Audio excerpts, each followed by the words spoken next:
Hey, in this video, I'm going to show you a few quick tips to make your church live stream sound way better than it does right now. So let's go ahead and take a look. Okay, so I'm going to show you how to do this on a Behringer X32. But just remember the concepts will apply no matter what mixer you're on.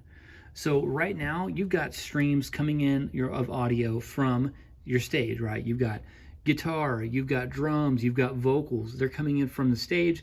They're coming into your X32, to your mixer here, as inputs. And then likely you've got a mix going on for these inputs in your house for the people in the room to hear what's going on. And then you probably have a live stream bus where you have a stream and you are trying to mix that stream the same way you're mixing the house, right? So you've got two separate mixes happening simultaneously. That works okay whenever you have two separate engineers, one running front of house and one running the stream, especially if you have two separate boards. But whenever you have one engineer, one board, and you're trying to manage a stream mix as well as manage the house mix, guess what? It doesn't work out that great. So I'm going to show you how to build a post-fader live stream mix that is based on the mix that sounds good in the house. I think that's the key. So the very first thing we're going to do is we're going to look at our house mix. Okay, so right now in this particular board, we've got, the pianos here, the guitars here, the vocals are here. And this is going to be routing out to the main left-right, which is all the way down right now. Okay, so this mix is routing to the main left-right. Well, we also want this mix to route to our stream bus, okay, which is possibly already happening. But the key is how it's happening. Right? Are these routing to the stream bus before this fader or after this fader? Right? Because right now you've got it coming in, you've got a channel coming in and it's hitting the gain, right? And then that's saying how loud the channel is from the stage. And then it's hitting the gate and the compressor and the EQ. And then it's going down into the channel itself. It's hitting the mute button, it's hitting the solo button, and then it's hitting the fader, and then it's coming out to mains, right? It's like a path. It's like water flowing down a path. And these faders determine how much is going to mains.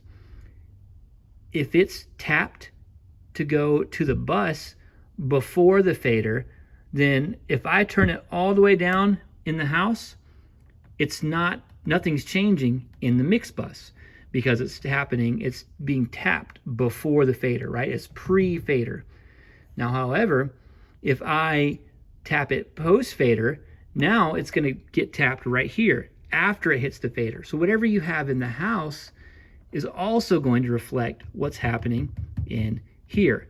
And that's ultimately what we want. For a single person, single engineer situation, we want the stream to be built on the house mix. Okay, so let's take a look at that right now. We're going to take a look at this channel here.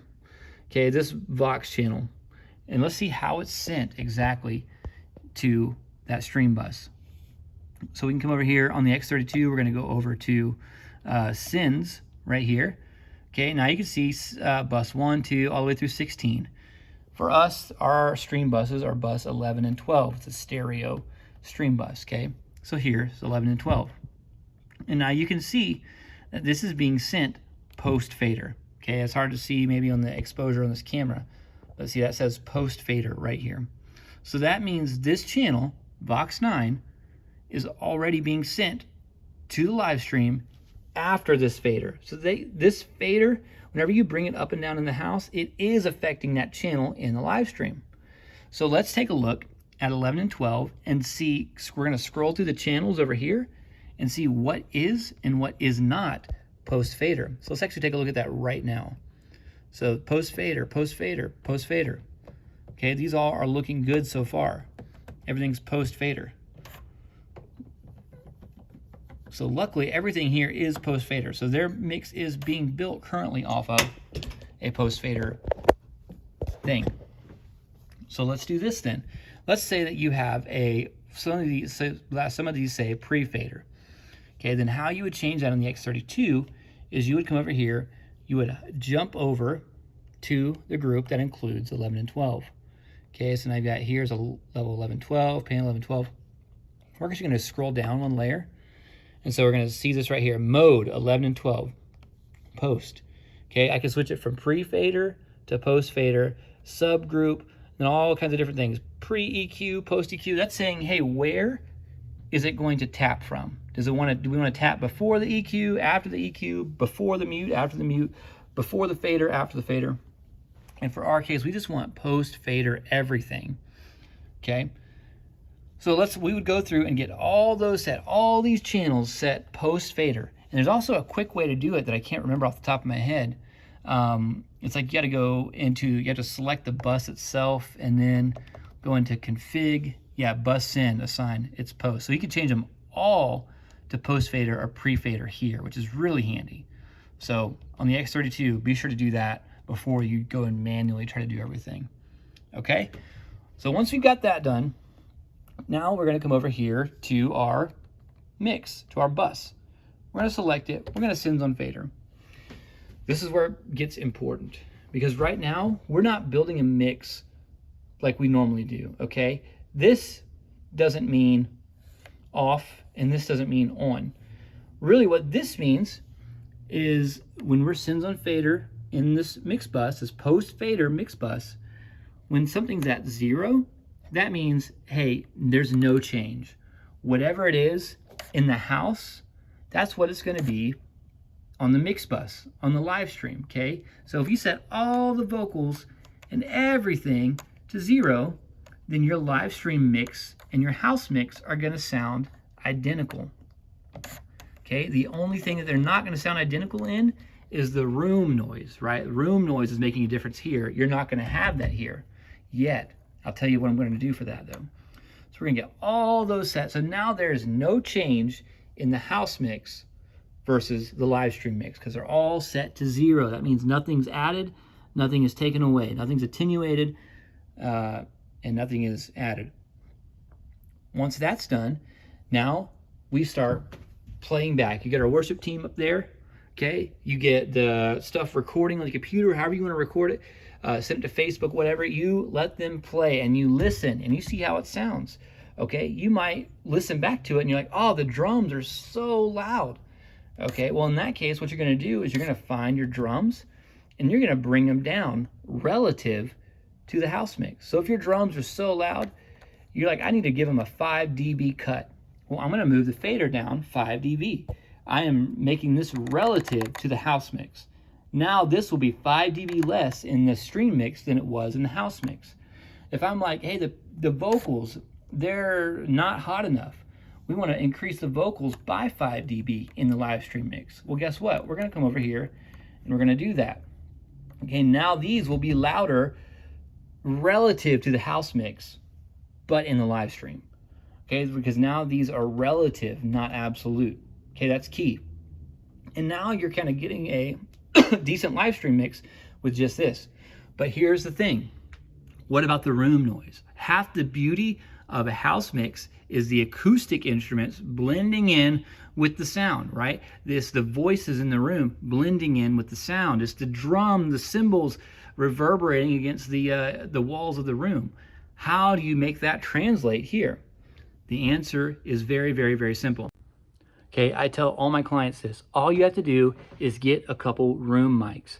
Okay, what is a room mic? Well, a room mic is simply one of two things. You can use a shotgun mic, you can use a condenser mic, but the key is that they're placed at your stage, left and right, and they're pointed towards the audience. Here's the key. They're not pointed towards a person. You don't want to catch one person sneezing and coughing and all this kind of stuff. You want to point it towards kind of the general room. You want to point it above the people, but you want to point it straight across their heads. And you got to keep in mind the cone of your microphone pickup pattern, right? Because that's very important. Let's go take a look at that now. So it's going to be simple. You're just going to take a shotgun mic that has whatever pickup pattern you want, preferably a tight pickup pattern, and you're going to do this. You're going to find the edge of your stage, okay? The edge of your stage, wherever that is. You're going to put one on this edge over here, okay? You're going to put one on this edge right here, okay? You're going to have it facing towards the audience. So what I like to do, let me show you from the other lens. What I like to do is, like, if I'm the mic, I like to have it pointed not this way. I like to have it pointed towards the center of the room, kind of getting a variance of people, not just whoever's in this line, right? And here's the other key, is I don't want it pointing here. I don't want it pointing at their face. I want it pointing up here and away. So you're getting the reverberations of the room and not some guy sniffing his nose or whatever, right? And I'm pointing this way, going across the room. And then same on this side. If I'm that mic, I'm gonna put it right here on the edge of the stage, and I'm gonna put it facing this way. So now you've got a left-right pickup pattern. And if you have a shotgun mic, then your cone is tight enough to where it's not gonna be super wide and get these people in the front row. It's gonna go past them and get more of those reverberations. But then anyways, the idea is that you're gonna start mixing that in with your live stream mix. As you start to blend in that room, now all of a sudden your live stream starts to sound more and more like the house mix. So give this a shot. I can give you a more detailed video about that if you want, but this is how you're gonna elevate your live stream from sounding kind of crappy to sounding actually kind of decent with hardly any effort at all. So give it a shot. Let me know how it works out for you. And hey, as always, if you want help with this with your church, reach out to me. Head over to theproductionprofessor.com and go to contact. And let's book a free 20-minute call. I would love to help out your church. I've been able to help out so many churches so far, and I would love to help out you specifically. So please give me a call. Let's make it happen.